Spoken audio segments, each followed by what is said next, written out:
if I sip on water also I put on weight. Yeah. If I breathe also I put on weight.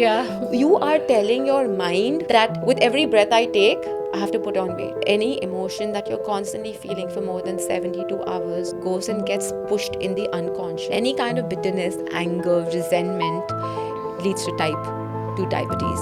Also, cancer is extreme anger and extreme bitterness.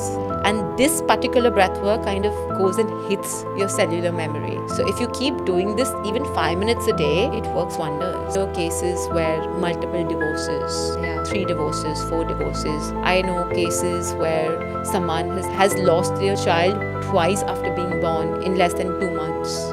If something is not going well in your life, there's a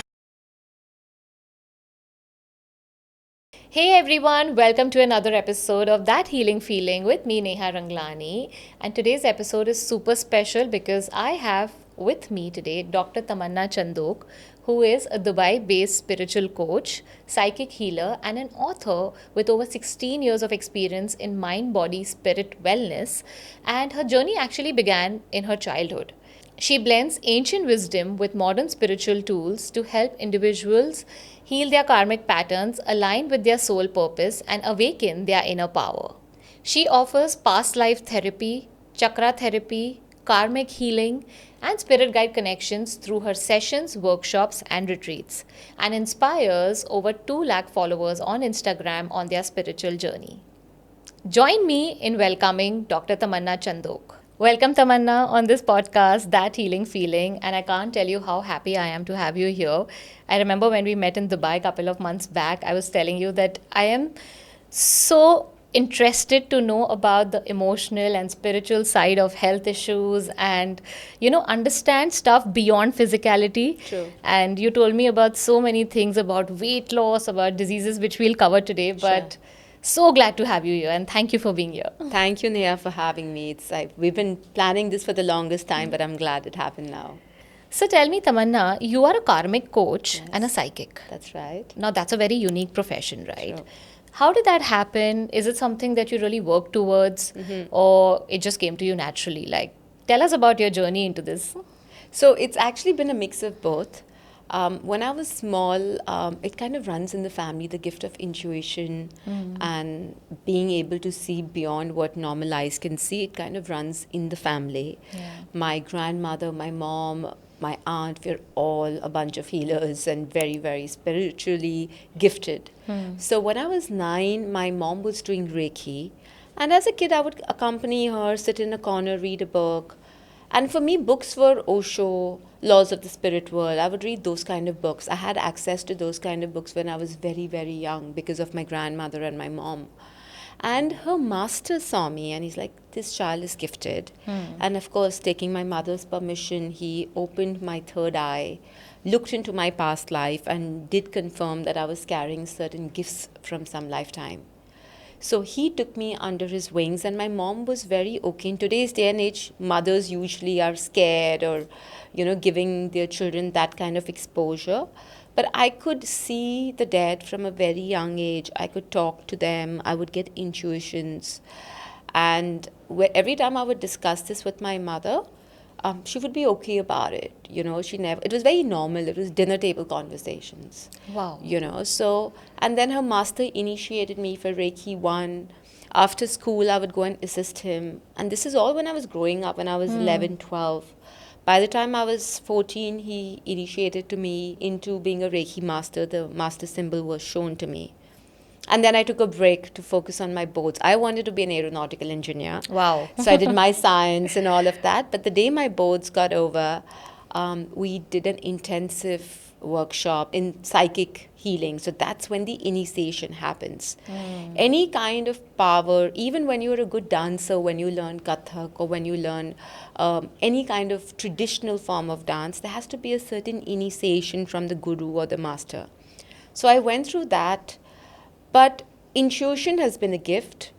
The ability to sense and perceive the world beyond human eyes, which is the world of energies, the world of spirits, the realm of angels, and all of that was a gift. But in order to handle that gift, Neha, because by the end of it, that gift is given to my soul, but I'm still a a human, right? Yeah. And when you're dealing with so many energies, it's but natural you absorb so much. So I think for me, it was a perfect blend of having that gift, but also being trained to handle that energy with so many healing modalities that I've done. I've learned how to handle those energies because a lot of people are gifted. They can speak to the dead, they can see the dead, but they tend to block that gift because they don't know how to handle it because it can be extremely overwhelming. Absolutely. I You know? mean, So for yeah. me, it was a balance of both at the right age, at the right time, where my gift was developed, I was made aware of it, but also a lot of techniques, tools, energy tools that were shown to me, given to me, that was initiated into me so that I could handle it. Wow. But did you like feel really, overwhelmed when like you rightly said, it can be Yeah. very overwhelming. Yeah. So your growing years Yeah. when you were seeing these things Yeah. and, uh, the energies, the spirits and all of that, but didn't you feel like, oh my God, this is, I don't know how will I handle this? And, sometimes it's True, of very, course. very nerve-wracking, right? It is. As a human. Sure, but also because it happened at such a tender age where my logical mind was not developed. Usually, they say that your logical thinking mind develops between the age of 7 to 21. That's your IQ. For me, all this development happened when I was between the age of 11 to 16. So there was not too much of logical thinking. I didn't know what fear was, right? Right. So it was very normal for me. In fact, days that I felt that I didn't see spirits or talk to them, I'm like, oh my God, is my gift going away? You know, my and God. also these conversations that I would have, it would be with my mother, I always had access to my guru.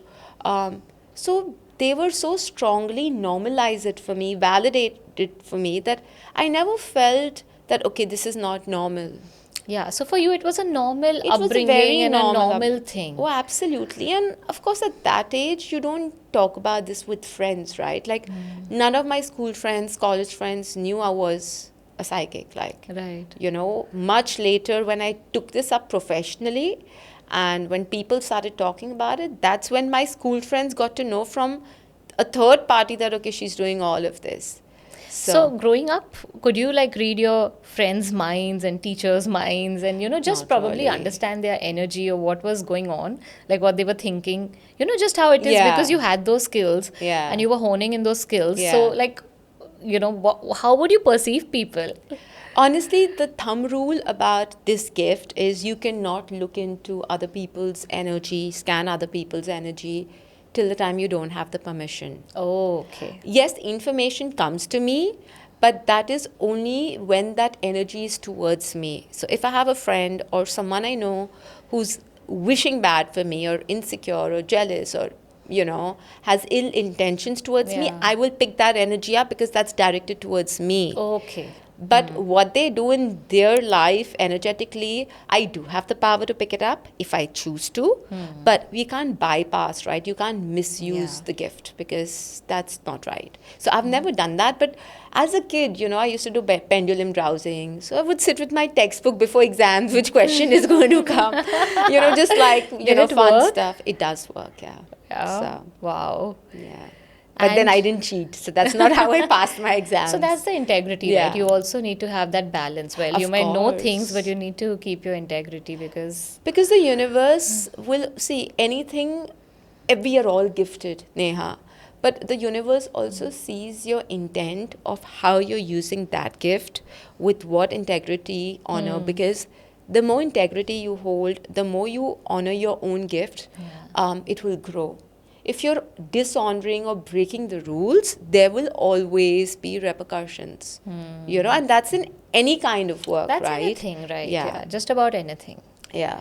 Wow. And any stories that you have that you can share with us about maybe, a spirit or an energy coming and speaking to you and, maybe you helping them out. I don't know how this works, but It was all the time. Like growing up for me, I remember one of my best friends had lost his father very early on in life. And one night, his father just came through. And I'd never seen his father's photo. My best friend was almost 8 to 10 years old when his father passed away. So I actually called him up and I was like, did uncle look like this? And he's like, yeah, how do you know? Where did you see his picture? I said, no, because I can see him. He's in my bedroom, sitting on my bed, and he's giving messages for your mother. And he's like, no, my mom is okay about her health or something. In 11 days, she had an attack. Oh my God. I'm getting like Yeah. goosebumps right now. So, things like those. My friend was supposed to work with his uncle, and then there were messages like, don't go ahead with it, you'll get cheated. It's happened also much later on when I was in my early 20s, where I was randomly talking to a friend of mine, and he's like, oh, one of my cousins committed suicide in US. And I was like, no, that was not a suicide. And I just started getting visions that there were 3 people in the room and his girlfriend was involved. And he's like, are you sure? And I'm like, I am very, very sure, because I could describe his cousin without even, like, I could get the initials of his girlfriend. Wow. And, these are information never revealed to me. And then my cousin, of course, informed his family members, got the case opened, and there was foul play. He was drugged. It was overdose of drug. So it's been very, very normal. Like, even when I started reading the book Laws of the Spirit World, which is one of the best sellers. I've read it. That was my first book ever. Yeah. And then The Secret. Yeah. So I had read the actual handwritten version of Laws of the Spirit World. That time, publication and books were not very big in India, right? Yeah. All the self-help spiritual books were from the Western. You had Louis Hay and all of them. You had Deepak Chopra, Osho. Yeah. But none of them, publication was not that big in India. I'd read the handwritten version, which was circulated through Xeroxes. And it was like an A4 size sheet. I still remember it was spiral binded. And so, and then I started connecting with Wispy Ratto very naturally. And then at that point, of course, Mrs. Bhavnagri was at the Parsi colony. So my mom took me there. And I would discuss, okay, Wispy said this and Ratto said this and he's in this realm. And she was, because she could validate all of that because she was in constant connection. And then I started doing auto writing under her. Oh. So for me, that happened when I was 12 and a half. Okay. And then again, my mom was there. So for me, I've had such a strong validation from the right kind of adults, Like, though I was living with my grandparents, my father, I would never discuss these things with them, But if I would discuss it with my mom or my guru or Mrs. Bhavnagri or, my aunt or my nani, there was such a strong sense of validation that I never ever felt that it was unusual, And my mom would push me till date. My mom is constantly pushing me, do this course, do that course, She's always pushed me to educate myself. Yeah. So I think I owe a lot to her as well and her womb, because had it not been for her, I don't think I would have been able to channelize this gift. Right. Yeah, it's always good to hone your skills and just, upskill yourself also all the time. Yeah. But tell me about karma and destiny. Yeah. This is something that I really want to know because this is a very confusing topic, and Sure. it's also like there's so many theories, about this. Is everything karma or is it destiny? And is karma something that you can override with your good thoughts, deeds? Like, what is it? Can you clear this entire concept of karma and destiny? Sure. So as I always say, to make it simple, Neha, karma is your question paper, which is pre-written, okay? You have a choice of free will to study or not to study. You study, you have answers, and you give those answers. You don't study, you may fail. Now, for someone who scored a 99 out of 100, also passes or becomes a doctor or becomes an engineer, and someone who scores 40 also becomes the doctor or the engineer or whatever that exam they're giving for. But their quality of life will be so different, right? The quality of a life is destiny. So karma is like a blueprint that we're supposed to be living, following in this lifetime. To begin with, just backtracking and giving a little bit of context is, before every soul is born, we create a karmic chart, and that is karma. It is an energetic blueprint of what that soul has to go through, what that soul has to experience, what that soul has to learn in order to grow. Okay. For every soul, their ultimate purpose is to reach a high vibrational frequency, or what we say, merge with the divine. Yes. Now, divine is of the highest frequency, and we all have the divine light. But in the journey of life, we forget that. So it is every soul's purpose is to gather all the pieces of their soul together, and that's when moksha happens, enlightenment happens, right?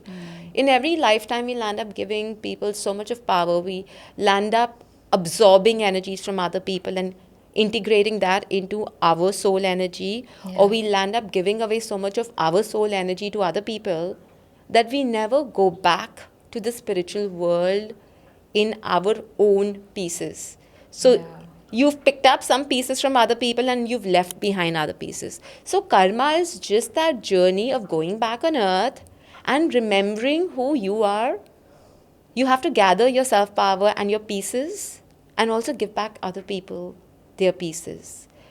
And when you complete that entire journey, that's when moksha happens. Now, coming back to karma, it is just a blueprint, right? Now, today, when we are recording this podcast, or when we Yeah. do anything in life, there's always an intent, there's always a framework. And if things don't go according to that framework, there's absolutely chaos. But what if things go according to that framework? Life is filled with ease and grace. Yeah. That's what karma You're flowing, is. yeah. You're flowing. Yeah. Now, for example, I show up late. Okay, there is going to be chaos. We won't be able to start shooting on time. Yeah. Or I show up and about to start, but I get a call, which is very random, and I choose to be like, you know what? I need to go grab a cup of coffee with my friend. I can't do this. Won't it completely alter and affect your life and my life? Of course. In some way or the other. There Yeah. is always going to be a repercussion. That is a choice of free will. Where our soul forgets why we are here, and then we just randomly do things. We randomly do things to make other people happy. We randomly do things to fit in the society, to seek approval, to seek revenge, you know. And that kind of automatically, influences or affects the quality of your life. One second. I just want to ask you, say, just adding to that example, say you got a call. Yeah. And you chose to go with your friend. Yeah. Instead of doing this Yeah. podcast. In like this, there are many such incidences which happen in our life Yeah. where the other person does something. Yeah. And it affects our life. Yeah. And what I've read, Ramana Maharishi, Yeah. and you hear Robert Adams, and Yes. just the highest souls that have been here. They say reaction is the worst thing that you can give in any situation. When you True. react is when you create karma. Or when you give your energy or power to that situation, you are creating an energetic bond with that situation, and that has to sort of come back in some way. True. So, what in that case should the other person do? Say you did that, and it definitely affected my life. Maybe it didn't affect your life as much because it was your free will. You chose to go with your friend instead of doing the podcast. So, still, somewhere, your choice was your choice, but Yeah. it wasn't my choice. True. So, the other person, that is me in the equation, gets affected in some way. How is the other person supposed to behave and respond? So now in that case, if I call you up the next time and say, Neha, let's do a podcast, you won't entertain me. You will Yeah. not want to work with me. Yeah. Now, if you continue holding on to that anger, Yeah. regret, remorse towards me, I may be very normal. I may not have any emotions towards this or attachment towards this. But if you are holding on to that attachment or emotion towards me, for me, standing you up, I will have to come back and clear it in another lifetime. In another lifetime, you may show up as my boyfriend who asks me out on a date and doesn't show up. There you go. It's It's as simple as tiny that. and so subtle Yeah. that you don't even realize that in that moment when you're reacting, that Yeah. eventually is something that you'll have to pay back. True. But how do you not react? There are times, you of course meditate, you learn to calm yourself, but how do you detach from every situation while you're living a normal human life and things happen in front of you? How do you not how do you stay disconnected from that reaction or not giving into too much energy or attention or attachment to that episode or that person. So, just again, a context, karma in my term, in my life, and in my teachings, I've written this quote in the first book also, is a sum total of intention, action, and reaction. Okay. You know, people usually associate karma with action and reaction, but it's also the intention. Number one. Now, if I'm to give you an example to explain this, all right, usually people have the right intention. Say, you're my friend and I want to do something nice for you. Say you're throwing a party and I'm like, you know what, I want to help Neha out. My intention is right that Neha, let me offload you with your responsibilities. Let me cook 3 dishes and get for you. Right. And I cook 3 dishes and get for you. And that becomes my action. The third is the reaction. Now, I've got 3 dishes. Suppose you've taken credit for what I've made. Or you don't appreciate it. Or come and tell me 5 times that Tamanna, the food was so good, the food was so good. I will be disappointed because I'm seeking a sense of approval. I'm seeking a sense of credit. I'm seeking a sense of validation that, oh, Tamanna, you're such a good friend, Or if you don't praise me in front of your friends saying Tamanna made these dishes, I will feel a little dissatisfied. And the next time I'll be like, you know what, I'm not going to do anything for Neha. That reaction in itself will alter your karma. Because everything goes hand in hand. The same goes for charity work. Yeah. 90% of the people do charity work to alter their karma. The intent is only wrong. You know what I mean? Like, especially when these people say that, oh, agar mera ye kaam kar doge, I will chadao this much and I will, put in so much money. Mannat So, mangte mannat jo. mangte hai. The intent, God will give you. But your intent is only wrong. Because when you fulfill that intent, it will still come to you if it's karmic and it still won't come to you if it's not karmic. But you can't be angry with God. Yeah. Which is what a lot of people do. Like, I've seen people work with the law of manifestation or do certain prayers, and when they don't get the desired results, they give it up. And also that goes with faith. Yeah. Even with spiritual modalities, if it doesn't work for them, they completely go averse to it. And that in itself is an energetic reaction. Yeah. Which somewhere you are kind of creating, any kind of reaction depletes your energy. Any kind of wrong intention depletes your energy. Yeah. Any kind of wrong action depletes your energy. So karma is not only intent and actions or actions and reactions. It's a subtotality of all these 3 factors. So you basically have to have good intention, even if someone has done something wrong to you. Yeah. What is it that one does to sort of not react and create a karma? One lesson is acceptance. Acceptance, yeah. Acceptance of your choice of free will and acceptance of this is how it's meant to be. So if I was in your place and my guest was to ditch me for my podcast, I'd be like, it was not meant to be. Yeah, so basically trust, have faith in whatever is happening at the moment, that it's for your highest good, and not have the wrong intention or thought or maybe action also towards that person, right? Yeah. So Wow, how that's it deep, works. right? And that takes a lot of work. It's a lot of self It's a work. lot of work, yeah. Because we've actually just from childhood we've been taught how to just react. I mean, Yeah. nobody teaches you in school also or in your house also that this is how you're supposed to be. It's True. okay. I mean, these are things that we should be taught as kids. As kids, absolutely. School should be teaching these lessons, spiritual lessons, and teaching kids about all of this, how not to react, how to have good intentions, how to have right actions and thoughts. Yeah. I mean, then of course we will have a very peaceful world. Today we see what's going on in the world with all these wars and attacks and I mean, where does it come from? It comes from your intention, thought, and then action, right? Absolutely, but also unfortunately the world that we are living in, and it is a thumb rule, Neha, that people can only pass on to you what they've experienced. So if you're talking about schools, by the end of it, those adults and teachers and principals that we put on a pedestal, they are just doing a work which is very selfless. But they are also human, right? You hear the teachers get irritated, you hear the punishments, you hear the shaming, So they themselves are struggling to deal with these things. Right. So it will take years and years and years for this to be a part of our curriculum. Because till the time you've not learned acceptance, how are you going to Teach. teach, right? Yeah. And even those teachers and principals are still struggling with these lessons. Yeah, because everyone's carrying their own baggage, Everyone's right? carrying their own baggage. All the So, emotional and the traumas and all these baggages that we are carrying on yeah. ourselves. Wow.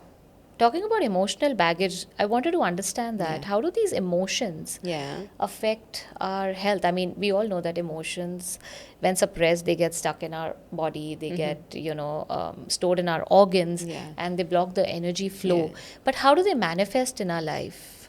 So let's understand what our body is. Neha, our body is nothing but a vessel to store all the unexpressed energy of the soul. Okay. Now, the soul is made up of your mind. Your mind is made up of your conscious, superconscious, subconscious. Your emotions. Your emotions is everything in your center chakra. From your throat to your heart to your liver to your pancreas to your gut to your kidneys, they all produce emotions, right? When we get angry, we feel a fire in our belly. When we are nervous, we get jittery in our solar plexus, or we feel a palpitation in the heart. When we are suppressing our emotions, we will feel like a block in our throat, like something is stuck there, Yeah, right? choked. Yeah. So of course, it will manifest in these areas as disease. Because think about it, you want to throw up, but I hold your mouth and I just let you sit in that. Yeah, it's very uncomfortable. It's going to be, yeah, like you're going to feel like Exactly. you rather die than sit in that state. But that's what we do to our body. Or imagine you're constipated for 3 days, 4 days. I may keep the best food in front of you. Say you're constipated for 4 days, and I tell you that, I'm going to take you to a Michelin star, 2-star Michelin restaurant. Let's go for this fancy meal. You'll be like, Tamanna, not today. Yeah. Why? Because I can keep the fanciest thing in front of you, but you will not enjoy it. Because there's already so much of toxic inside of you. Yeah. But imagine that's actually happening with all of us in our day to day. We are energy constipated. Yeah. Yeah. And that's why you'll find people who have everything going well for them in their life, but they're not being able to enjoy it. Yeah. Because there's so much of suppressed negativity, toxicity, emotions, pain, anger, resentment, that they're not able to enjoy anything good that's happening in their reality. Yeah, and then you see people who don't have too much. Like Yeah. maybe, materialistically or just in your physical reality, they are not as privileged or blessed, but Yeah. they're still very happy. Yeah. Because they know the power of acceptance. So then, for people who have emotions stuck in their body, it's suppressed and they have so many diseases, how can they overcome these emotions? Like, what's the first step that they can take to start processing their emotions and releasing that baggage? So there's a lot. First of all, they have to accept that there's an underlying emotional. I think a lot of people in today's day and age, because there's so much of information out Yeah. there, they just land up taking it as a physical. So if it's a physical disease, means it has to be a physical reason.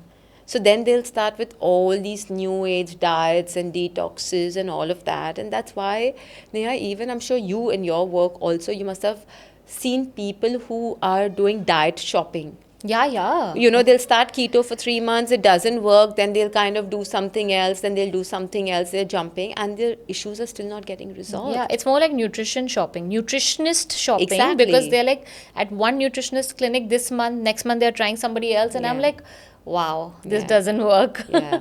So, I mean, in fact, a lot of my clients ask me, when will I lose weight? Yeah. And the minute I hear the word weight, I'm like, I'm sorry, forget me.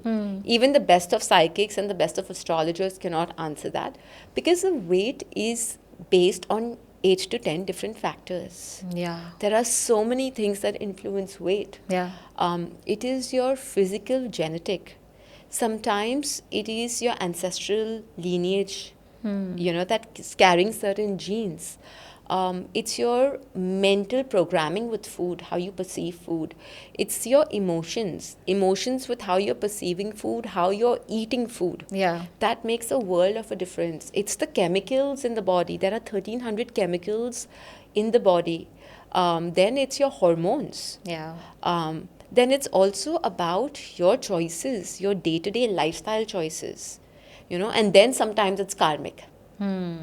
So there are so many factors that influence body weight, Yeah. disease, illness, that it's just not a straight up answer. No Yeah. one can answer that in one word. Yep, because I've seen a lot of clients who come to me and they're eating right, they're exercising, like the diet is not that bad. Yeah. And, they're also active and they're doing everything right as per the book. Yeah. Right? But somehow they just can't lose that weight. And of course, your stress and all these other factors also play a role and it affects your hormones and stuff. But even after you've assessed all of that, there are some clients who you can just meet and talk to them and understand that this is beyond physical. Yeah. It's not coming because of their physical reasons. True. Or the most sort of obvious reasons. It's coming from a deeper space. True. So sometimes you really wonder, are these people choosing to carry that weight for a certain reason?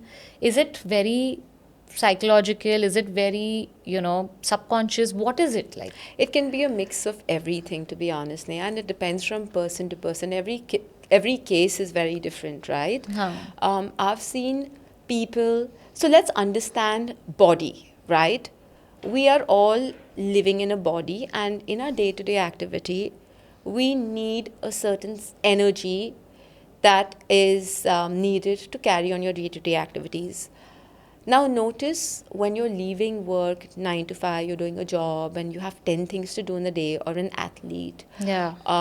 Their diet or their food craving or their appetite will be very different versus someone who's just chilling at home all day. Someone who's Yeah. chilling at home all day technically does not need that much energy because Yeah. they're not doing anything. But then they are the ones who'll end up eating more. So coming back, one is the food body requirement.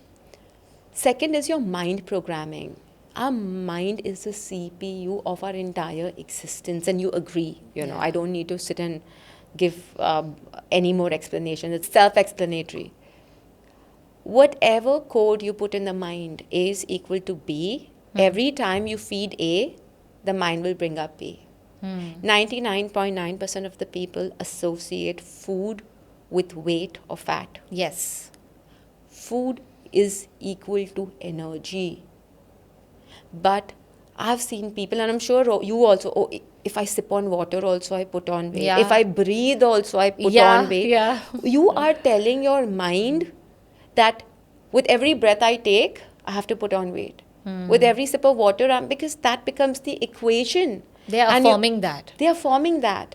And your brain is connected to your gut with the vagus nerve. Yeah.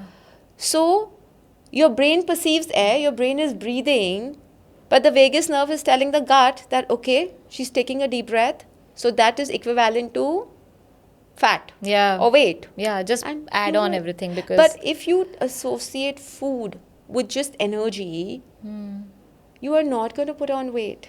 yeah. You That know? means the intention you put in your food while eating makes a huge difference, right? Not only the intention, it's how your relationship with food how you're is. perceiving food, yeah. Now, Neha, you could be the nicest person, but if in my head I've equated Neha as threat, as a murderer. Every time I see you, every time you even come to touch me, I will push you away. Or I'll be like, no, you're a murderer. That's what we do to our food. So you could be eating with the right intentions, but it also depends on what has already been programmed Yeah. inside of you. Yeah. And this happens at a very early age, right? Especially, like I said, it's not only the family that influences you. From the age of 7 to 21, our programming is all fed. So once you are out of your family environment, you go to school, you're with your friends, you're in your surroundings, you're watching social media. Back in the day, we didn't have social media when we were growing up. Yeah. But I'm sure we've all heard people say that, oh, don't eat carbs, you'll put on weight. Or why are you having french fries? Chawal mat khao, aloo mat khao. These are very common Yeah, things. these are very yeah. common things. And that is what we are feeding into the brain, okay? If they were so harmful, they would have not been in the, nature ecosystem in the first place. Yeah. Think about it. Why aren't we eating ants and, caterpillars. I mean, people are eating that in different parts of Yeah, the world, but but may- yeah, that's not a staple. But that's not a staple, right? I mean, Yeah. but any part of the world you go to, people are still consuming rice and carbs Yeah. is needed. So, carbs is a source of energy, but a lot more dense energy. But if we equate that to fat or weight, Yeah. every time your body even like gets a taste of carbs, it will convert that into fat or weight Because you've programmed it because that you've way. programmed it. You know, Yeah. the same as sugar. You know, and also again, emotions play an important role Yeah. because your emotional system controls your chemicals, right? Your emotional system also controls your DNA functioning. It is true that DNA cannot be changed, but how your genes react Yeah. in the presence of your emotions, Yeah. that makes a world of a difference. Yeah. That's epigenetics. That's epigenetics. Like Yeah. two siblings, their body type is very different. Their emotions are very different. They could be eating the same food, but their body weight will be very different. Their appearances will be very different. Yeah, in fact, I actually read about this experiment that they did on these twins, Yeah. a set of twins. Yeah. Same, obviously, they're born, they're identical twins. Yeah. But they kept them in different environments and different emotional and mental programming. Yeah. And both of them looked absolutely different. One was healthy, the other Yeah. one was absolutely unhealthy, overweight. Yeah. Whereas they were born at the same time. Yeah. With obviously like probably similar genetic makeup Yeah. or whatever. But Yeah. because the epigenetics was different, Yeah. the environment was different, the outcome and the results were absolutely different. So there is actually an experiment where a human DNA in isolation has been tested with different emotions. With any kind of low vibrational emotions, the DNA has coiled up. It's become a lot more rigid. Wow. DNA is supposed to be fluid. Yeah. The more fluid, the more loose our DNA structure is, the more there's space for us to grow on every level. The more dense our emotions are, there is no space. It coils up. Now imagine that is happening every single minute within our body. How are we going to be healthy? Yeah, obviously. So there are so many factors, right? And even in terms of emotions, happy emotions, sad emotions, angry emotions, insecurity, in the world today where we all feel so unsafe, right? Even that emotion of not feeling safe will change the person's food habit, will change the relationship with the food. Yeah. Even with weight and fat. Now, food is a separate scenario and weight and fat is a separate scenario. I've dealt with cases, Neha, where a client had come to me, very pretty girl, but overweight. And when we kind of started tapping into, because she came from a very good looking family, very healthy family, very health conscious family, and she was the odd one out, and it would bother her. And she must have been in the mid-30s looking to get married, wanting to lose weight. Now, when I tapped into her energetic field, and I brought up certain incidences, at the age of 11 or 12, she was sexually molested. Now, that child, because she knew she was a good-looking baby, everyone would tell her that, that child associated sexual harassment with her looks. And that kind of impacted that, okay, to avoid this, let me start looking ugly. That's how programming works. So, in order to look ugly, the body started doing everything that makes her less attractive so that she won't be molested again. And that must be at such a subconscious level, right? Happens Like at a- consciously you don't even know you're like thinking like this or Yeah. you're programming your mind in a certain way. Yeah. But subconsciously you don't want to experience that again. True. So you sabotage yourself in a way that you do not have to go through it again. Absolutely. Oh my God. And see, And also a fact that anything that your subconscious is repeating for more than 72 hours, or any emotion that you're constantly feeling for more than 72 hours, goes and gets pushed in the unconscious. Unconscious mind or unconscious brain is something not everyone talks about. Everyone's only talking about subconscious and conscious. there's also an unconscious. And what does that do? Unconscious is your B2, your basement 2. When your basement 1 car park is full, what happens? People start parking in the basement 2. Even poorer network. Total poor No, network. no network at No all. network. So that's the job of a healer, to go into the unconscious and subconscious to dig up all that's showing up. So coming back, another scenario, a beautiful lady, tall, absolutely healthy, slim, trim, all of that, lost her father at the age of 46, and she was extremely close to her father. She felt very unsafe, or a sense of security. Because the father is no She more. started subconsciously putting on weight in order to feel safe. So it's a cushion, right? Your It's a fat is a cushion Yes. to protect you when you feel that there's going to be some crisis or some Yeah. sort of threat that comes your way. Absolutely. So every person has a different way of perceiving things, right? Again, coming back to twins or two siblings, if your mother says the same thing to you and your sibling, you will respond to it very differently. Your sibling will respond to it very differently. Yeah. So every case is so different and Every so soul unique. has come with their own journey and their own lessons that they have to learn. And also right? their eco programming, right? What they kind of go through.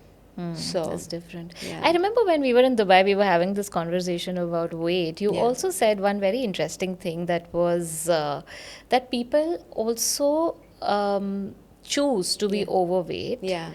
because probably in this lifetime, that is some self-acceptance or Yeah. self-love is the lesson that Absolutely. they have to learn. Absolutely. I remember Absolutely. that, and that Yes. stayed with me, and I was like, Yes. okay, Yeah. yeah. So I mean, that's And- interesting. Can but you like? that is true. So sometimes it's like, for example, if someone on a soul level has self-love issues or self-accepting issues or has discipline issues, okay, someone who's not at all disciplined, Yeah. then they choose, okay, I need to learn discipline through what will teach me discipline. Some people may choose to be born in a military background Yeah. to learn that discipline. Some souls may choose to kind of a sickness, and that's why diabetes comes on a karmic level, or cancer comes on a karmic level, or some children are just born with certain autoimmune, so that from childhood that soul learns to discipline itself. For some people through weight, because weight teaches you discipline, Yeah. So it can be different factors. But yes, how we show up in our physical body is also associated sometimes with the lessons we need to learn. Yeah. So, Wow. yeah. This is so deep, right? And is. when we talk about weight, most people relate their weight to the food on the plate and to the exercise that they're doing. That's it. And I always tell them that, we got to go beyond the plate, Yeah. because your weight is not like just how many calories you're eating or how Yeah. many steps you're taking. Yeah. It's so deep Yeah. and it's so much beyond that. True. Like in another scenario, I know of someone who's the epitome of fitness, vegetarian, non-drinker, non-smoker, does yoga, dancer, all of that. But every time, he's going through an emotional, he will just land up binging into junk. And Yeah. junk, as in, it's not technically junk. You're eating Overeating. healthy food. No, healthy food. It could be soy chips. It could be jawar puffs. Makhanas, It could be anything. But his statement to himself is, I'm eating kachra. I'm eating kachra. I've just eaten kachra all day. And I'm like, that's dishonoring food on every level. But if you're constantly associating food with kachra, Then it's and going your to turn body- into that in your It is going body. to turn into kachra. Yeah. And in spite of being so health conscious in terms of otherwise, doing yoga 1.5 hours every day, no smoking, no drinking, all of that, you're still having weight issues or fat issues, not weight issues per se, but fat issues. Also, weight issues is very different, and fat issues are issues are very, very very different. Fat shows up very differently, and weight shows up very differently. So, like for me, I love food. I really love food, and I will only enter a cafe if they're serving French fries. But people see me eating French fries there in front of them. But people don't know that that's the only fried food I eat. Because in my house for 10 years, there's no deep fried food. I eat a puri once in 2 years. I will eat a pakoda once in 2 years. You Yeah, know. but so what if you eat French No, fries? but I mean, people associate that, oh, you're always eating fries. Why are you not fat? as long as you're not programming yourself negatively towards I that food know. and you're enjoying it Yeah. and you're telling your body that, cool, this is coming in, but I know you'll take care of it Yeah. and this is not going to harm me, True. then you're not doing It's anything other people's wrong. projections Yeah. also. Yeah. Now, if I was not that strong, I would be living in guilt every time I'm eating Yeah. fries. I would be living in shame. Yeah. Ask me, Tamanna, I'm a nutritionist. I sit in public and I know people are looking into my plate. They're just peeping and seeing what are the Yeah. choices that I'm making. Yeah. And I'm a human. I may eat something out of the box. I may have a dessert. I Yeah. love desserts. Yeah. I may take a piece of a cake or something. Yeah. But people are judging you more than you're judging your food or you're So judging true. yourself. And I don't think it's needed. You know, Yeah. people also have the audacity to come and tell you, you're a nutritionist, why are you eating that? And I'm like, that's encroaching my personal space and my choices. And how? I've had that for the longest time. I remember in my late 20s, and of course by then I was already doing my work. I was doing workshops, and I was already perceived as a spiritual master, or Yeah. uh, someone who's teaching all of the spiritual stuff, and a psychic and a healer. And every time I would have a glass of wine or drink, oh, you drink also? It's 11:30, 12. Aren't you supposed to be going home and sleeping and waking up to meditate at 5 o'clock? And I'm like, that's my job, you leave that to me. So also I think people love to project, but people yeah. are only projecting their own relationship with food. Yeah. And it's unfortunate, but the fact of life that what you give to others, or what projection you give on to others, that will always magnify and come back to you. And that's the law of energy, or law of nature. Yeah. Be it in terms of jealousy, be it in terms of nazar, be it in terms of black magic, be it in terms of anything. Yeah. The more you are sending an energy towards others, it will get multiplied and come back. And same goes for the positive energy, be it prayers, be it love, be it gratitude, that will also multiply and come back. And the negative emotions will also multiply and come back. Yeah, basically the world is nothing but a mirror and a reflection of you, right? Yeah. So what you are is what will Reflect. reflect and show outside. Yeah. And the more you work on yourself, True. the more your external environment will get better. True, but also, Neha, working on yourself in today's day and age has just been meditation. I do meditation every morning. Yeah, I go for therapy. I go for therapy, or I eat right. I have my green juices, and I'm sure you've seen this. It's doing the rounds on social media for years. There's this man bending who has a flower stuck in his asshole. I think I've seen Yeah. it, yeah. It doesn't make an asshole a waste. Yeah, Right? that's true. That's what people are doing. Just because you're working out, you're doing Zumba, you're doing Pilates, you're eating right and having your green juices, does not mean your emotions and your core is as healthy. And that's why physically they could be super fit, but still they don't feel healthy inside.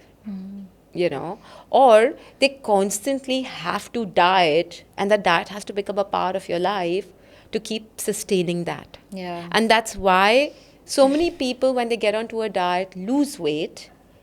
But the minute they stop the diet, they go back and they Yeah. put on even more, because their emotions are again. Yeah, because I think the word diet in itself is very restrictive. I mean, True. you need to eat healthy, Yeah. you need to eat wisely and Yeah. consciously, but diet, I think it's a very, it's a term that has gained a lot of popularity in the last 2 decades, but I think it has got a lot of wrong meanings and connotations to it. Absolutely. But also, while you're eating healthy, it is also depending on how you're consuming that. Yeah. Now, if you're having a Karela juice, or if you're having a green juice also, but having it like, oh God, I'm doing this because my nutritionist asked me to do it, it will not affect your body in the most positive ways. Absolutely. Or if you're if you're eating ragi or bajra roti, but complaining about it simultaneously, it won't do you any good. Yeah. So it's a sum totality of everything, Yeah. But also, I think mindfulness is not only physically being healthy, it's also about your emotions. I'm sure you've seen skinny, healthy girls who are still complaining and dealing with low confidence and Yeah, image yeah, yeah. issues and other traumas or other fears. What about them? Yeah. You won't put them on a diet, right? Like for example, when I started training, when I my PT gave me a diet, and when I looked at it and I looked at my husband, I'm like, that's it, And then I asked my PT, I'm like, boss, I need more food. He's like, oh, I thought you don't eat. I said, no. He's like, you eat? I said, I eat everything. I need my roti also, rice also, carbs also. He's like, you Yeah. eat carbs? I said, I eat carbs. I said, please increase my. He's like, Yeah. then eat everything. He said, even when I gave this to you, I thought this is too much for you. Yeah. So again, that's a perception, Perception. right? That just because you're Yeah. thin means you don't eat. And you're a Punjabi. Like most Punjabis don't look like this, right? You're blessed to have these genes as a Punjabi. True. But also, Neha, again, it's a lot of self discipline. Yeah. I can't take my body for granted and be like, I'm a Obviously. Punjabi, so let me, Yeah. I can't take my body and my weight for granted because as you age, hormones will start playing up. I've just given birth to a baby 2.5 years ago, but Yeah. it's also. So, what happens is personally, and I said this to you when we met also, that when I'm at home, everything is controlled. So from 8 o'clock in the morning to 12 o'clock, I control everything that goes inside my mouth. Yeah. When I'm out, I give myself that flexibility without feeling guilty. Because I Absolutely. know that tomorrow morning when I wake up, I have the power, to Yeah. have that discipline. Yeah, you'll be back to routine. I'll be back to You routine. know yourself, so But yeah. again, people, because everything is perception, people only perceive what they see outside. So outside, when I'm out, I will enjoy fries, I will enjoy a glass of wine, I will enjoy pasta or whatever. And they're like, oh, you're so lucky you don't put on weight. But they're not seeing the hard work I do from 7 to 12 every day at Yeah. home.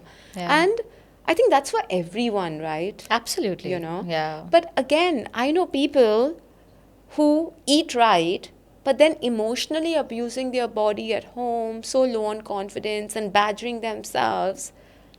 But people are not seeing that. So I think there's so much of pseudo pressure about weight and looks Yeah. that that is far more toxic Yeah. than a fat body or Absolutely. overweight And body. I think social media only amplifies that pressure because you're constantly seeing these fake videos, fake photos, and Yeah. people are actually saying how they suck their belly in and then they click pictures at certain angles and Yeah. stuff. But actually, everyone has a normal body which is not perfect. It is But not. but what social media is showing us and projecting is what we are seeing is what we are setting expectations for ourselves. Yeah. And when we are not achieving that, we are like literally hammering ourselves. I think it's a vicious, toxic cycle, that you're stuck in.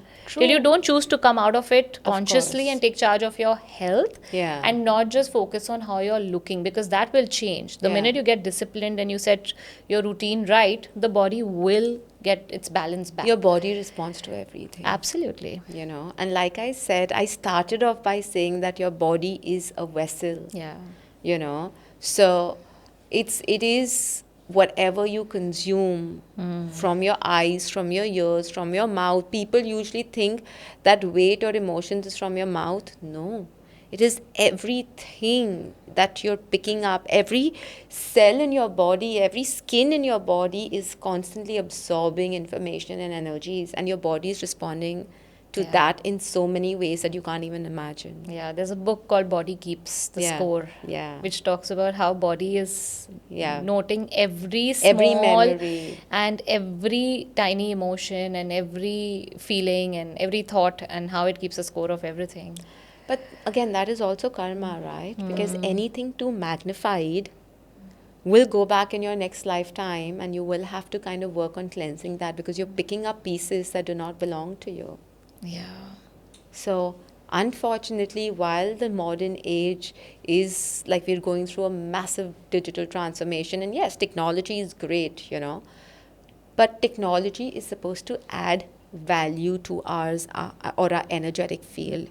But what we are consuming it as, it's depleting us from what is already healthy and what belongs to us. So Tamanna, that was so interesting about weight loss. I mean, this we are so multi-dimensional, Yeah. right? It's not just one aspect, and I think you covered it beautifully. Now, I want to touch upon diseases because you just Yeah. spoke about diabetes, cancer, and Yeah. all of that. So tell me, what's the spiritual and energetic root Mm-hmm. of diabetes? Because that is like India is the capital now Yeah. for diabetes now. Yeah. So what's going on? So again, in diabetes, there's type A and type B. Type A is basically chronic trauma from childhood. People who've gone through rejection, abandonment, abuse, or low confidence, lack of self power, a lot of shame, guilt will manifest in diabetes. Yeah. Type B diabetes is lifestyle or something that you chronically experience in your adulthood.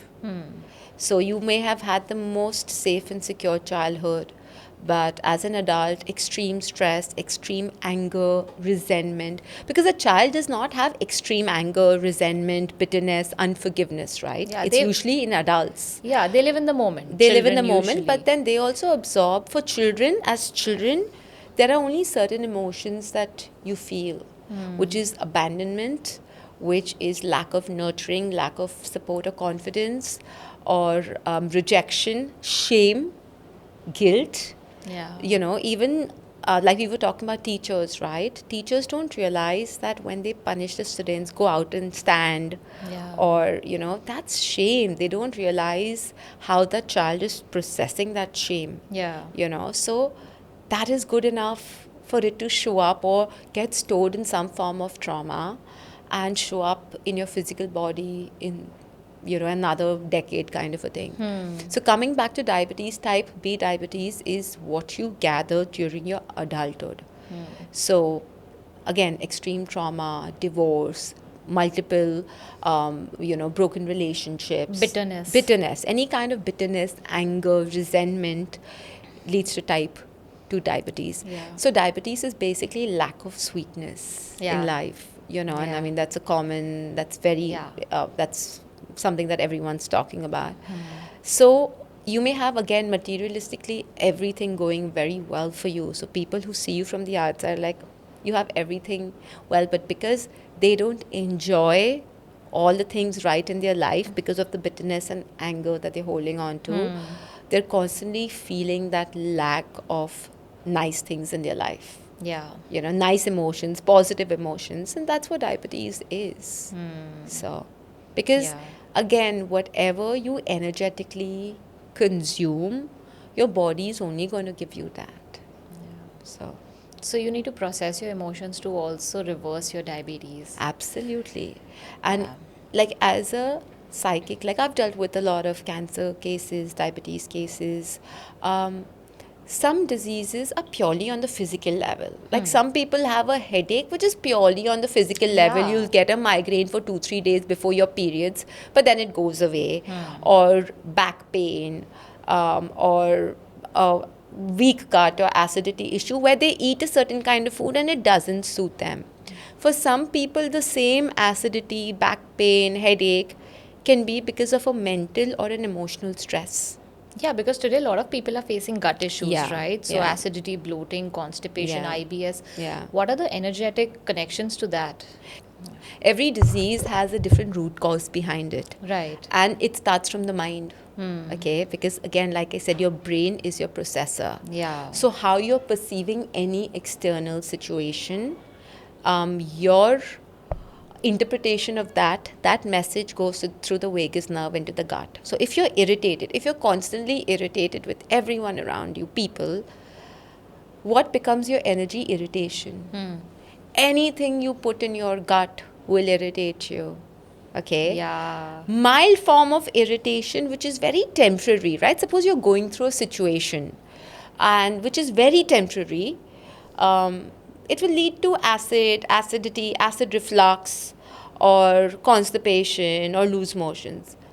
But if that irritation becomes a part of your nature Yeah. over a period of time as we age, like I said in the beginning, that anything that you don't process over a certain period goes and gets stored in your unconscious. And unconscious becomes your nature. Yeah. Sometimes you'll see people are like, oh my God, she's constantly irritated. Yeah, you Or become that you become that emotion emotion, yeah. angry or frustrated Yeah. or whatever, bitter. Going through it over a certain situation is very different, because when the situation gets over, you have a choice to bounce back and let that negative emotion go. Yeah. But even after the situation is over, if you're still holding on to that emotion, that becomes chronic. And Yeah. that's what a chronic stress or chronic disease is. Yeah, that's true. So that will go, anything chronic will just stay with you. So then IBS or diabetes or high blood pressure or cholesterol. Of course, a lot of them is also lifestyle based. Yeah. So it's a sum totality of everything. But also what is interesting is sometimes, like I said, a soul karmically chooses to go through certain patterns. Like I've seen cases where the soul has got fourth stage cancer. My patient client is absolutely fine. Cancer is, whatever. But that soul was meant to take seva from family members. Oh. So it's not so much a learning or lesson for that soul, but it's a learning and lesson for the family members taking care of him. Are you getting? So Yeah. it can happen on so many levels. Now, sometimes what we call genetic disease or ancestral disease also manifests because the soul is meant to break through certain generational patterns. Yeah. But what some people do, some people just surrender to it.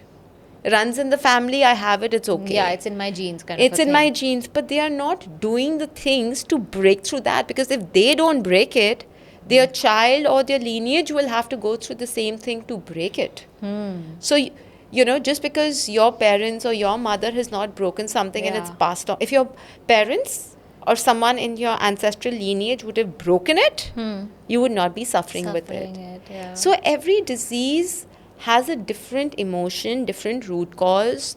Sometimes it's a passing situation, sometimes it's a chronic disease, but it also shows up in different levels of your existence. Yeah. So, like for example, cancer, we've spoken about it. Yes, yes. I just wanted to ask you Yeah. about cancer after Yeah. this. That is it like something that the soul has chosen to go through, or is it they're holding on to resentment because cancer comes up with a lot of resentment, right? Yeah. So cancer is an extreme state of chronic emotional disorder, which goes and gets seeped into every cell. And that's when our own cells become a threat, and that's when the immunity starts. Because you're completely changing the DNA of every cell, because there's so much Yeah. of absorption of negativity or Yeah. chronic emotions that you're completely changing at cellular level. And your own immunity doesn't recognize that cell Yeah. as its own, right? So today, for example, if your family member goes and does a complete plastic surgery, okay, and changes its face, you will take them as a threat. You will not recognize Yeah. them. Yeah. You'll be like, who are you? You'll be ready to, hit them with a baseball bat if they come home in the night. It's like Yeah. that. Yeah. So that's what your cell is, which means your entire core has changed on the Yeah. cellular level. And that manifests as cancer. Also, cancer is extreme anger and extreme bitterness, because it fires up your cell, right? Yeah. You're burning your system. And anger only burns you, it doesn't burn any. And it spreads like fire It also, spreads like right, in the fire body. also. So Yeah. pretty much like that. Yeah. So that's how it works. But then, what about these emotions that when you have as a woman, when you are conceiving or when Yeah. you've conceived, does the baby in the womb also carry the emotions of 100%. the mother? 100%. 9 out of 10 extreme chronic cases, sometimes people come to me, oh, we want to do a past life healing. Why do you want to go through it? Anger issues, I hate my father, or rejection issues. And not that anything wrong has happened to them in their adulthood or their growing up years. When we do a past life, because past life for me is when I do a past life, I start from the womb level.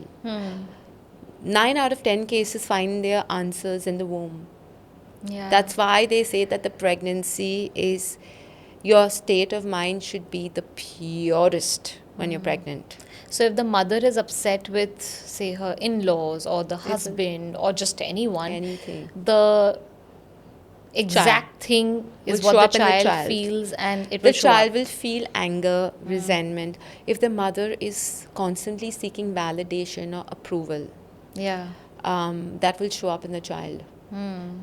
Or when I say it will show up in the child, it shows up in the adulthood life, Yeah. not in the first 21 years of their life. For example, and this is unfortunately I won't say the case only in India, but across the world, right? Yeah. Where sometimes couples are in a bad marriage and they have a child, mother thinking that it will fix the bad marriage. Yeah. That's a very common case. Very common. That child will grow up to be a fixer, will overgive in relationships to fix things. Because the intention to bring him in the world was just to fix something. So imagine you're telling that embryo or that womb of yours or that egg of yours that, oh, you have to come out and fix. It will fix everything. And you attract that kind of a soul, right? In your womb also, who is Yeah. ready to then do the fixing Yeah. work. Maybe they have their karmic lessons to go through Yeah. as a fixer in Yeah. this physical realm. Or even abuse, right? Physical abuse, mental abuse is so common across the globe now that when the child grows up, because there's abuse in the genetic Yeah. DNA, tomorrow when that child is also going through abuse, the child will attract that in the first place. Yeah. And the child will normalize it. Because when something is already inside of you, it feels very normal, right? Yeah. But if a child's core genetic or the core DNA is happy, healthy, safe, when they go through abuse, they know that this is wrong, this is not meant to happen, and I will not stand for it. So, like my guru would always say, that there are two kinds of people in the world. It is not good or bad. It's aware or unaware. And That's powerful. that's very powerful. Yeah. So it's just not the good or bad. We perceive people as good or bad, but no.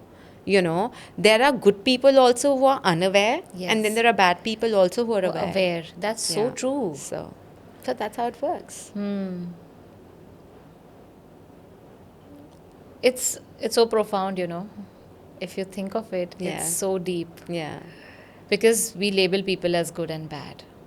There's That person is good, that person is bad. But actually, we all have good and bad qualities in us. the yin and yang, the, yin and masculine yang. and feminine. And yeah. it's just that we are either aware of it or we are Yeah. unaware. So that's a great way to look at people, yeah. That completely shifts your perspective towards the Absolutely. world once you think of it this way. True. And also in terms of the bad people, they are only reflecting what we are projecting on them.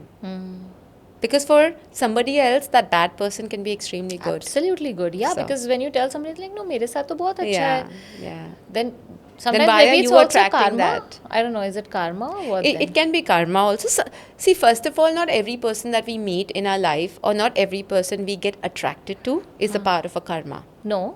No. So when you get too attached to someone with whom you're not supposed to have a karmic future or a karmic connection, the universe will break it. And breaking always happens with pain. Yeah. You know what I mean? So for example, like I said, if suppose karmically you and me were not supposed to do the podcast, Yeah. and I reach your venue and I have to take a U-turn and go back for whatever reason, maybe it was not karmically meant to be. But you holding on to anger, hatred, calling me unprofessional, unethical, is only, I will be bad in your eyes. Yeah. But it's the karmic force also Yeah. interfering, right? And the karmic forces are always interfering. So, So basically, whatever's happening in your life is meant to. So you just got to accept and be like, it's. And work towards. and work towards it. Yeah. And whatever that has already happened, you have to keep clearing that. Because if you've not cleared that, then you will not enjoy what is happening. Yeah. And please understand, a future is a collective of the past and present. Usually people say future is a manifestation of what we do now. But it's also a manifestation of what we are carrying from From the the past. past. Yeah. If you've not cleared the gunk of the past, then you're Yeah. going to carry that into your future, Yeah. right? Because and clear it on every level. Like I'm constantly saying, it's not only physically being fit, it's also your mental, emotional, overall belief systems, your programming, your what you're projecting. Yeah. So And what about infertility? Today we are seeing a lot of couples yeah, who are not able to conceive. yeah, Definitely lifestyle, because True. I see a lot of clients who are like not sleeping on time, not, having the right kind of diet, and of course there's smoking, alcohol, True. drugs, and then emotional baggage. Yeah. But then is is it also true that some souls are not ready to come down very easily on this planet? Because that's what we were hearing in COVID, that a lot Yeah. of couples are going through infertility because souls are not willing to sort of come into the reality. Um, Again, souls know what the reality is going to be. So, although souls up know that, okay, COVID is the passing phase and it will get over, kind of a thing. But having said that, again, chronic imbalance in the masculine and the feminine. Yeah. And here I'm not talking as a feminist, okay? I believe in equality because yin and yang has to be in sync. Yeah. You know, the masculine and feminine has to be in sync. In today's day and age, you know, as women, we also go through a lot of imbalance in the masculine energy, and people perceive that just because you're an independent, if you're working, if you're making your money, it's an override of masculine energy. No. You know, you can do all of that, but also doing all of that and still retaining your feminine Yeah. and not acting like a man in certain situations that causes an imbalance. Yeah, because a lot of women today are becoming alpha females now. That's a Yeah. new term. Yeah, true. And honestly, I'm an alpha female. But an alpha female is nothing wrong. But Yeah. unfortunately, people don't know the true meaning of it. Like for me, I'm an alpha female when it comes to my work. I'm an alpha female when I leave the door, you know, but once I'm inside the door, I'm as feminine, I'm as emotional, I'm as sensitive, I'm as nurturing, you know, things like those. So that right balance has to be there. One really needs to know when to remove that cap that you're wearing and leave it on the rack, or when you, it's like a coat, right? It's like a cape. Yeah. You know, so my advice to all the independent alpha female women out there is embrace your masculinity, embrace your freedom, embrace your independence. It's a great power to have. Yeah. But don't sleep with it, don't bathe with it, don't take it to your kitchen, and don't take it Yeah. in your personal relationships, because it will create a lot of imbalance, not only in your feminine energy or Yeah. masculine energy, it will also create an imbalance in the male that you are with, right? Because again, opposites attract, Yeah. and alike repel. So if you are an alpha female with an override of masculine energy, and you're with, of course, a man, Yeah. for your over masculine ride will be a threat to him, which means he will override his masculine energy. Yeah. Have you seen that? And Yes. I've seen that in Yes, a lot of personal yes. relationships. Yeah. That leads to aggression in any relationship. There's a imbalance, there's constant underlying friction there. You know, that also leads to hormonal imbalance, Yeah. which is the root cause of infertility. Hormones comes from, again, my guru said this, hormone comes from Horus, which means sun in Greek, which denotes masculine. A moon comes from the feminine energy, hormone. And we both have that. Male and We have the females left both. brain and the right brain, right? Yeah. So again, it's all about your hormones control, your fertility, infertility. What controls your hormones is how you perceive your own self Yeah. as a masculine or feminine in Yeah. different situations of your life. But also a lot of men today are very feminine. Yeah. What about that? Again, so from childhood, we've all been oppressed, right? Men are not supposed to cry, men are not supposed to be vulnerable, women are not supposed to be independent. Because of the age that we are in, of the consciousness, unfortunately, humans are taking consciousness as finding your individuality. And that's a mistake.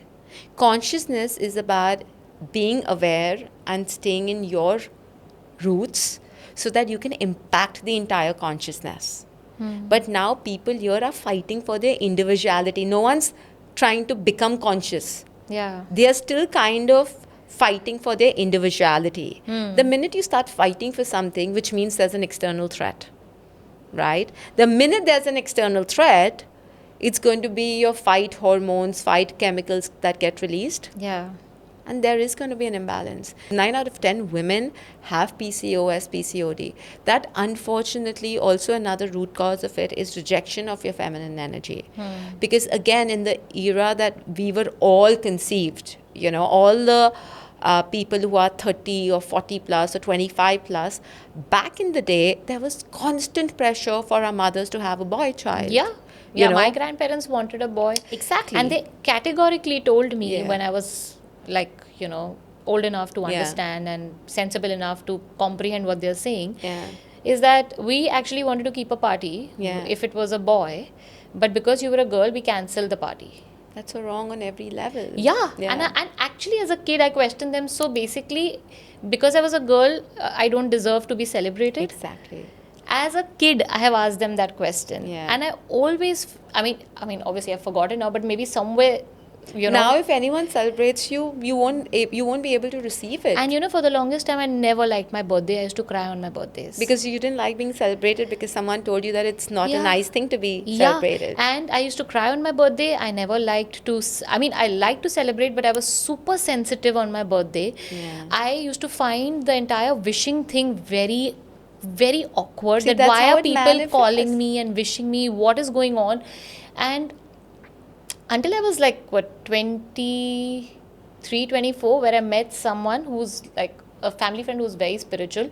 And she said, you deserve to be celebrated. Why are you not celebrating your birthday? It's the day you were born. It's the day you Yeah. came on this earth. It's the day, you got this life, and to lead this life as this identity. So you should celebrate yourself. And then every birthday, I consciously made an effort to make that day feel okay. Yeah. And to feel happy, like, fake it till you make it kind of a Yeah, thing. yeah. And now, maybe after 10 years or 10, 12 years of that episode of she guiding me, now I can say, yeah, I celebrate my birthday. Yeah. I like my birthday. Last year, I also, You're breaking through patterns, even if, right? last year wasn't my milestone birthday, but I still kept a party because it was a Saturday. I was like, okay, let's call Yeah. all the friends. I make effort to celebrate that True, day. true. Because somewhere, I think, in the womb itself, Yeah. that- you were rejected. Your femininity the rejection was rejection. was there. And yeah. maybe it showed up in some way. I'm not sure, and I'm It not aware of always what, but it shows did. up. It always, and sadness is a sign that there's something showing up. Yeah. Because it's all getting absorbed, and Yeah. that's what, if we as humans understand our own power of absorption and reflection, we are so powerful. Yeah. We are, as souls, we are so powerful, but we have been sent here to create, but then we are so busy absorbing from other people and trying to clean that kachra after absorbing that we actually Yeah. forget why we are here. So we're not able to shine our light, and we are Yeah. blocking all of it. On that every channel, level, on every yeah. level. We are made up of, apart from everything that I've told you, 1,300 chemicals. Yeah. 7 chakras in our body and another 7 outside our body. So you can only imagine, 206 bones, billions of Yeah. cells and DNAs, and it's Yeah. just so much, So but much. we still are stuck perceiving ourselves as, oh, I'm fat, I'm ugly, I'm thin, Yeah. Do you see how much we restrict ourselves? It's not even worth it. Yeah. It's not even worth it. For few inches of mass, you're completely getting delusioned and completely diverting from what your purpose is. Yeah. So- So, if you have to tell us how to balance the feminine and the masculine, both for a man and a woman, how can they do that? Because, like you said, I've also seen a lot of women, and it's a thin line. Like, you Yeah. can literally get into, you can be the alpha female, like you rightly said, do the thing, but get that coat off when you're with your family or Yeah. with your kids, or you're just in your personal space. But sometimes people forget to remove that coat, and that's Yeah. happening with a lot of women Yeah, now. yeah. So how do you learn to bring that slow- balance back, and for men as well. Yeah. Not be so feminine and have the alpha male, but the more gentle alpha male rather than the Yeah. aggressive alpha male, right? True. So how do you kind of So balance first of it? all, let's understand for males, alpha male is in areas of work and Yeah. in areas of providing for the family. But once you've done that and once that's taken care of, you don't need that tool all the time, right? But men take that back home, Men right? think that back home. So for men, I would say you need to keep assuring yourself that it's safe for you to feel vulnerable.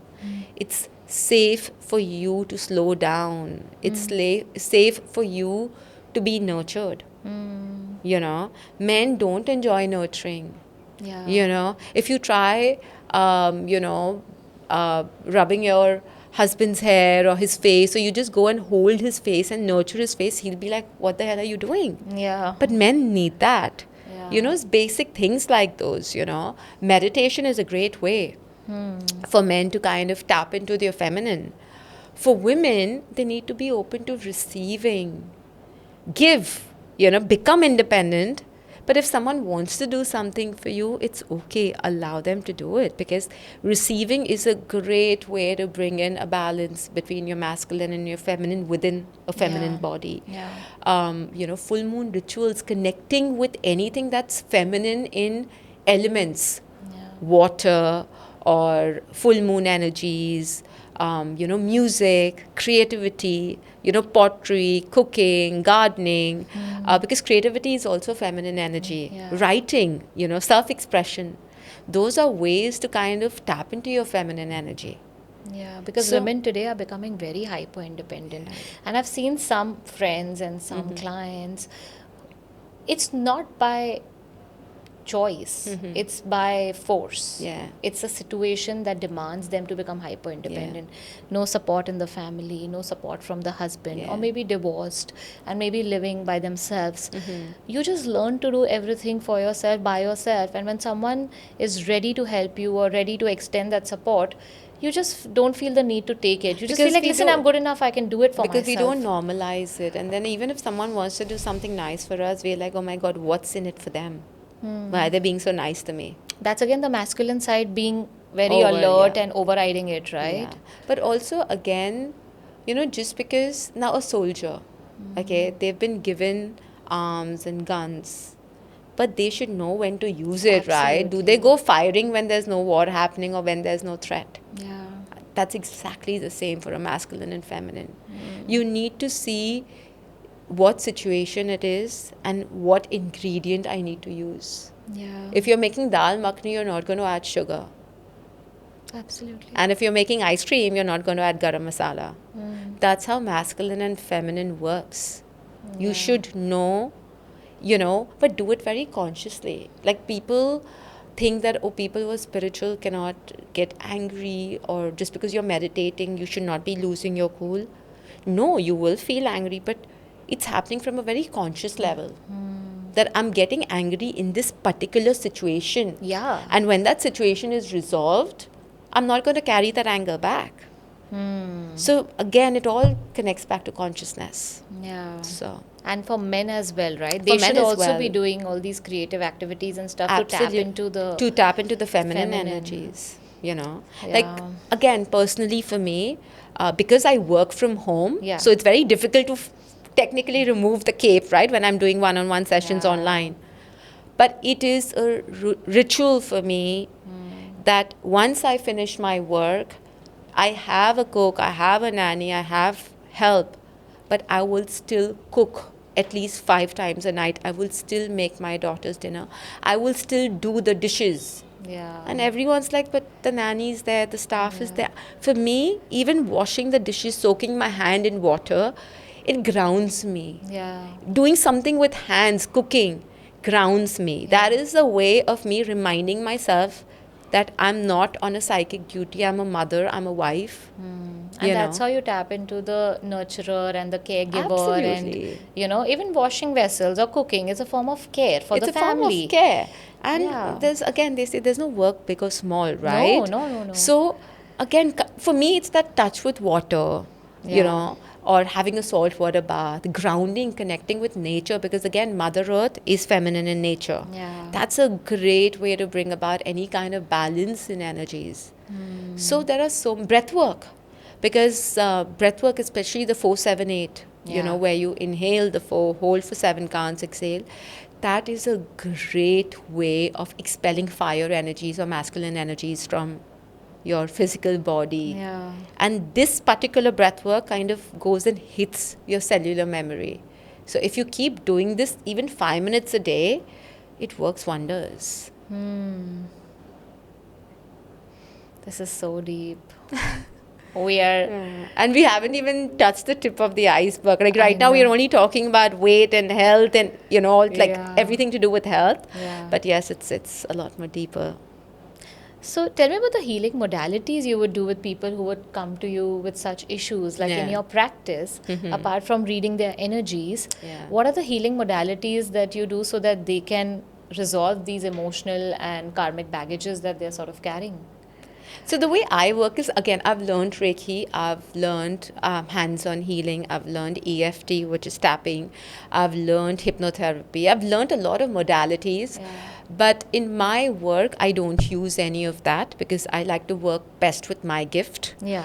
Because it's more natural, right? What I do is, like I said, there are people who are unaware and then there are people who are aware. Yeah. So I make people aware of what their karmic chart is, why they are here. If someone has hurt you, what was the karmic lesson for you? What was the karmic completion for you? If something is not going well in your life, there's a karmic reason behind it. So I make people aware of that. Okay? And then I energetically, because I have that gift of transmuting energy, of raising vibrations. And you've also done a healing with Yeah. me. So, I kind of do this cleanse where I release all the low vibration energies in your body and I return your soul to its natural vibration. And I do an energy protection. Okay. So, it's like me cleaning this dirty table and giving it to you. That table is your soul. Through the awareness that has come through your karmic records and the reading, you have to learn to keep that table clean. Through learning your karmic lessons, every person has a different combination of karmic lessons. Yeah. So that's what I do in my work. And then, of course, we have different sessions. I do a past life healing. The 9 out of 10 people who are going through anything which is stressful, oh, I want to do a past life. I'm going through health issues, I want to do a past life. I've lost my mother at a young age, I want to do a past life. I'm going through a breakup, I want to do a past. I said, that's not past life, it's present life. Past life is an open heart surgery. Just because you have a headache or a stomach ache or a back pain does not mean you have to do an open heart surgery. Yeah. Certain extreme chronic traumas require past life healing. Like what? Say someone has had multiple reoccurrences of cancer. I know cases where multiple divorces, Yeah. 3 divorces, 4 divorces. I know cases where someone has lost their child twice after being born in less than 2 months. So that's an extreme loss, Trauma, right? yeah. Or having a miscarriage is still okay, but then Yeah. this is extreme trauma and Yes. it's repeated. Or again, I've dealt with cases where they've lost their partner 2 times, 3 times. So basically, the patterns that repeat. Are extreme chronic. If you're going through a one-time pattern of a divorces happen and that's it, and then that's okay, But if the same thing is constantly happening, like I knew of someone who's had 3 divorces, and issues would start in the 4th year of marriage. Okay. So all the 3 marriages or all the divorces that have happened, first 3 years are good. She's not even completed 5 years of a marriage or 4 years of a marriage. That is a repeated key. It can't be a coincidence. Yeah. So then what do you do when you take them in past life regression? How does it heal that pattern? So I don't do regression for the simple reason I can. Yeah. But in a regression, everything comes from the client side. I'm only reciting a script. Yeah. Now- You're facilitating the session. Yeah. Correct. So the client cannot always go back into their past because your logical mind starts showing up, right? Like I said, in the mind level also, you have the conscious, subconscious, and the unconscious. All your past life trauma is stored in the unconscious because it's been pushed that deep. So even if I facilitate a hypnotherapy session, not every client has the capacity to quiet their conscious and their subconscious and go into that unconscious. Okay. So what I do is through my intuitive powers, I start visualizing their past. And past means if I'm doing a past life, it's not I just go back to your extreme past. I will start your past in this lifetime. Because it could be childhood, your teenage, your mother's womb, the time that you were being born, what happened in your mother's womb, and then the multidimensionals. And then I see, because I am not attached to the client, I don't have a logical mind interfering. What shows up, shows up. And then I discuss it with my client. And the question is, how do we know you're true? Because I narrate certain scenarios describing your childhood, describing how your mother was, how your father was. So whatever visions I get, that these were the turning points in your father's life, mother's life, your life, what all you've accumulated. So there's a validation. I do not expect my clients to blindly believe what I'm saying. There's a science, there's a validation behind it. Because just by their name, I will not be able to tap into their family members and what happened to the mother, father, XYZ, if it's not showing up. Yeah, I mean, you're just a channel. So I'm just a basically, channel. you're getting the downloads from the universe and you're sharing it. So there's True. no personal gain or personal, Absolutely, no But ulterior motive in that sense, obviously. True. But again, I always tell people that don't do past life because of curiosity. And also another way of hypnotherapy, Neha, why I don't personally like to practice that is because when the client starts perceiving and seeing their own things, some clients take a lot of time. So it will take 2 sessions, 3 sessions, 5 sessions. Sometimes it happens in the 10th session where the client kind of goes deep into their past. But for them to perceive that because they're seeing it and forget it, that's impossible. Yeah, you stay with it, right? You stay with it.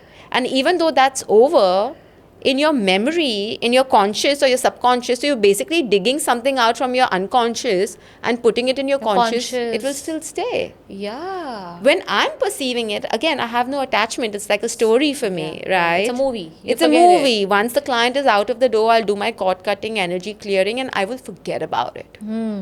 So that's also one of the reasons why I personally choose the channeled or the intuitive way over hypnotherapy. Is because hypnotherapy is not a credibility to the hypnotherapist. They all can be good.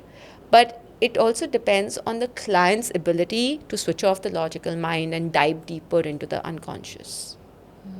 Wow. This is deep work. Yeah. And what about Nazar? Is it real? Nazar is definitely real.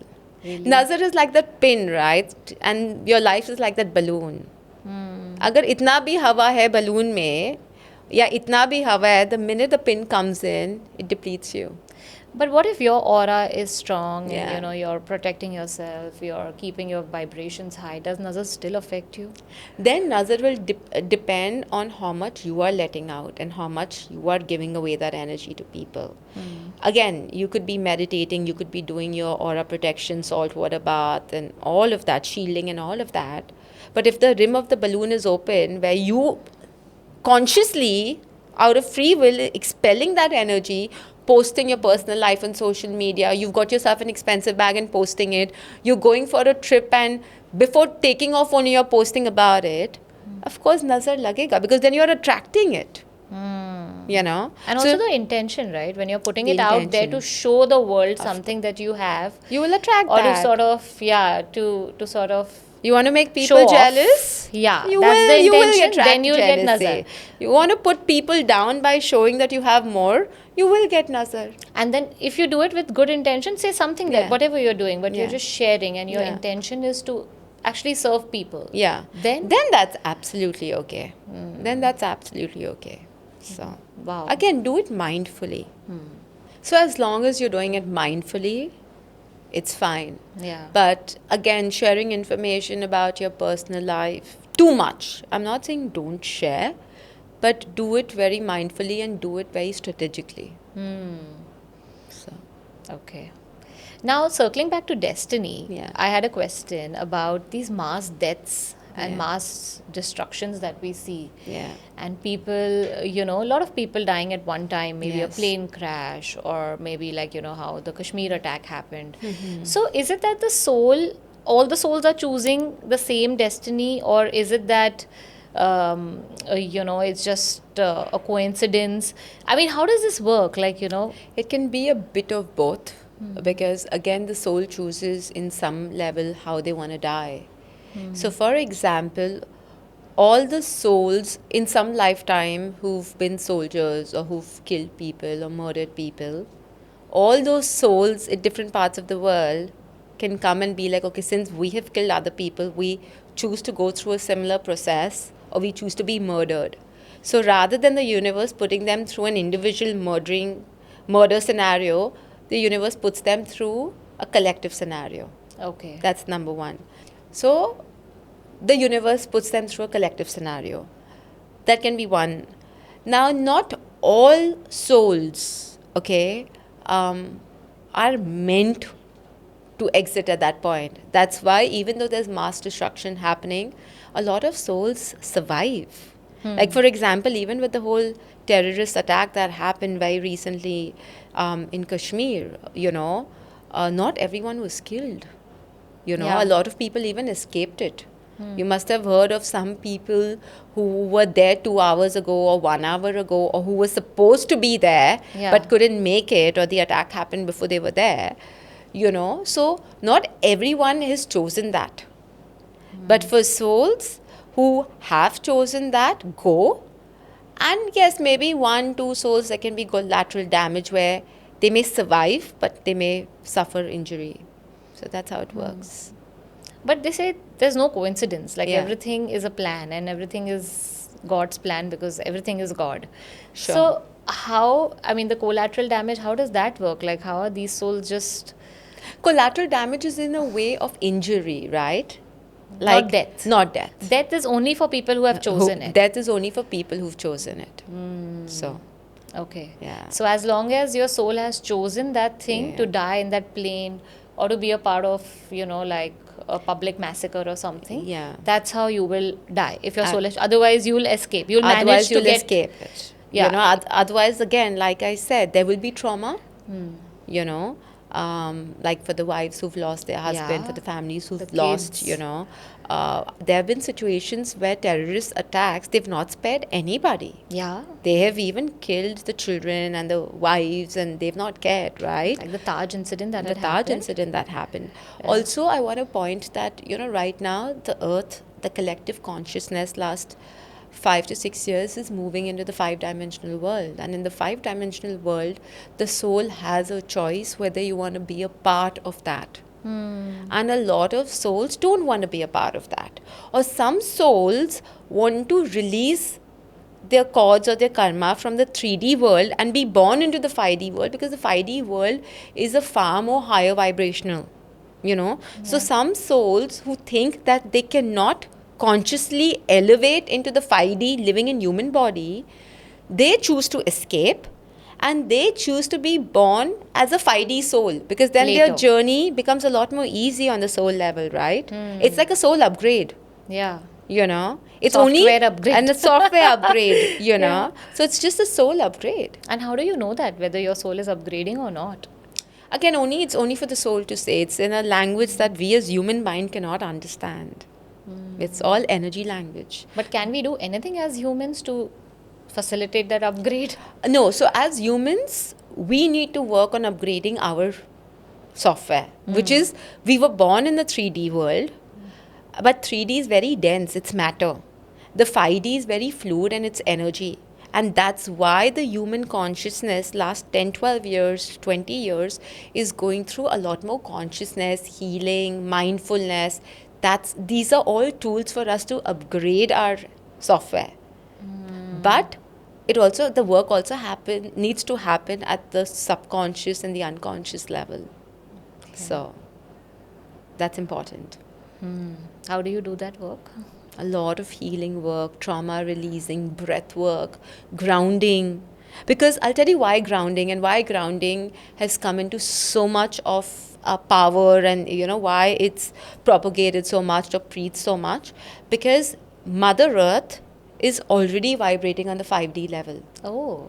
So when you connect with Mother Earth, when you're sending roots from your feet into the center of Mother Earth and you're pulling her energy, when you spend time in nature, when you walk bare feet in nature, you are in direct contact with the energies of the consciousness of Mother Earth, and she's already vibrating at a higher level. So that contact with Mother Earth or that grounding meditation also helps you release the dense matter, and you're pulling in a more fluid energy. That's why grounding is almost every healer, including myself, I really propagate and preach grounding. Like in every conversation, I'm like, ground your energies. Mother Earth as Gaia is already in the 5D energy. So it's easy to tap It's into her easy to tap energy into when that. we are connected with Yes. her. And also it's the age of Aquarius. And Aquarius is feminine energy. Mother Earth is feminine energy. Full moon meditation, new moon meditation that's happening all across the globe is connecting with the feminine. Yeah. So, That was great, Tamanna. I'm telling you, I have so much to process after this conversation that I've had with you, because we don't think of these things, Yeah, right? In our yeah. day-to-day life, we are so stuck in the physical reality, and of course, the little conscious work, subconscious work that we do, Yeah. breath work, meditation, and stuff. But you're just putting so much scientific and spiritual facts to everything that I feel it's going to really help a lot of people to now reflect on their own lifestyle, their own mindset, their belief system, and also work on themselves. I hope so. That's the intention. Yes. And moving on to the next segment now, Sure. it's the myth and the fact. So I'm going to Okay. ask you a statement Sure. and you can clarify whether it's a myth or a fact. Okay. Okay. So the first one is you inherit your parents' karma. Fact. Okay. Weight gain can be connected to unresolved emotional baggage. Fact, fact, fact. Yeah, we spoke about that. Every disease has an energetic or emotional root. Fact. But is it every or like Every. Yeah, Every. the smallest to the biggest Even the thing. smallest. Okay. Suppressing emotions for years can eventually show up as physical illness. Fact. Okay. Only spiritual people have balanced masculine and feminine energies. Myth. Then what's the truth? People usually associate spiritual people with the act that they do. Just because they're doing an act does not mean they become that. You know? So people who are sitting and chanting all the time, or meditating all the time, or reading Yeah. the Granths, Vedas, the Bhagavad Gita Yeah. all the time, or eating vegetarian food, not drinking, associate themselves as, oh, I'm a very spiritual person. Right. But that spirituality also needs to get imbibed in their mental or their emotional ways of being. And till the time that doesn't happen, it is a myth that they're balanced in their masculine and feminine. Okay. You can't do anything to change your destiny. Myth. Okay. So what can you do? Again, awareness, healing work. So, for example, in some lifetime, I've hurt you and I'm aware of it. And in this lifetime, you've started hurting me. And I know that this pain is going to increase. That I've really hurt Neha in some lifetime. So, in this lifetime, I have to go through that suffering. Through a lot of healing work, through a lot of me sending you light, ho'oponopono, cord cutting, asking for forgiveness, sending you white light, I can release that pain. So in this lifetime, the minute I'm aware, I can work on it energetically so that I don't have to go through physical pain. Okay. So you can change your destiny with Absolutely. awareness. With awareness. And self-work. Yes. And you can also You- change your karma, right? Like this is No. karma anyways, right? This is karma, but then you're healing your karma. You can't change it. Please understand. Yeah. And this is scientific. Energy cannot be destroyed or created. It can only be transmuted. Yeah. So I'm transmuting your anger to your forgiveness Right. through me constantly asking for forgiveness on the energetic soul level. But you So- can change the outcome, right? I mean, You if can the change. outcome could Outcome be is the painful, destiny. Outcome is your destiny. You can't change the question answer or the test paper. Yeah. You can change your marks by giving better answers. So your marks are your destiny. Your answers are your choice of free will. Your karma is your question paper. Okay.